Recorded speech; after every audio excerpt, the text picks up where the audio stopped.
ভয়াবহ অগ্নিকাণ্ড হাওড়ার আমতায় গভীর রাতে আমতার নতুন রাস্তার মোড়ের কাছে একটি প্লাস্টিক পাইপ তৈরির কারখানাতে ভয়াবহ আগুন লাগে। ঘটনাস্থলে দমকলের 6টি ইঞ্জিন দ্রুততার সাথে কাজ করে। ঘটনাস্থলে আমতা থানার পুলিশ। জানা গিয়েছে গতকাল আনুমানিক রাত 1:30 নাগাদ আমতার নতুন রাস্তার মোড়ের কাছে পাইপ তৈরির কারখানায় হঠাৎ আগুন লাগে।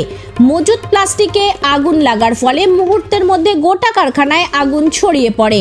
দাউ দাউ করে জ্বলতে থাকে গোটা কারখানাটি। খবর দেওয়া হয় উলুবেড়িয়া দমকল কেন্দ্রে এবং আমতা থানায়।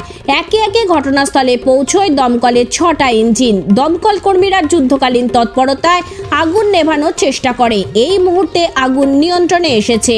দমকল কর্মীরা জানিয়েছেন আর আগুন লাগার সম্ভাবনা নেই, তবে আগুন নেভানোর শেষ মুহূর্তের কাজ চলছে। দমকলের প্রাথমিক অনুমান বৈদ্যুতিক শর্ট সার্কিট থেকে আগুন লাগতে পারে।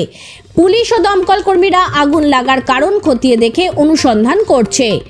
হাওড়া থেকে শুভাশিস দত্তের রিপোর্ট, 24 ঘন্টা খবর। কিভাবে লাগলো সেটা তো এখনই বলা যাবে না। ওরা যারা ছিল প্রথম, যারা দেখেছে তারাই বলতে পারবে। আমাদের ডিপার্টমেন্টের গাড়ি আগুন খবর পাওয়ার সঙ্গে সঙ্গে চলে আসে। 5খানা গাড়ি এসেছে, 2টো আলমপুর, 2টো উলবেড়িয়া, একটা হাওড়া থেকে। আগুন এখন তো নিভে গেছে, পুরোটাই কন্ট্রোল।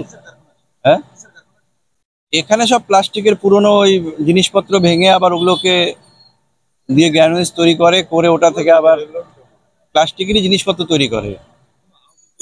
না, কোনো আহত কেউ নেই। প্রায় 1:40-এর দিকে, তাই তো 1:40-এর সময় আমাদের কাছে খবরটা আসে। পুরোপুরি নিভেই গেছে, এখন ড্যাম্পিং ডাউন চলছে। 5টা।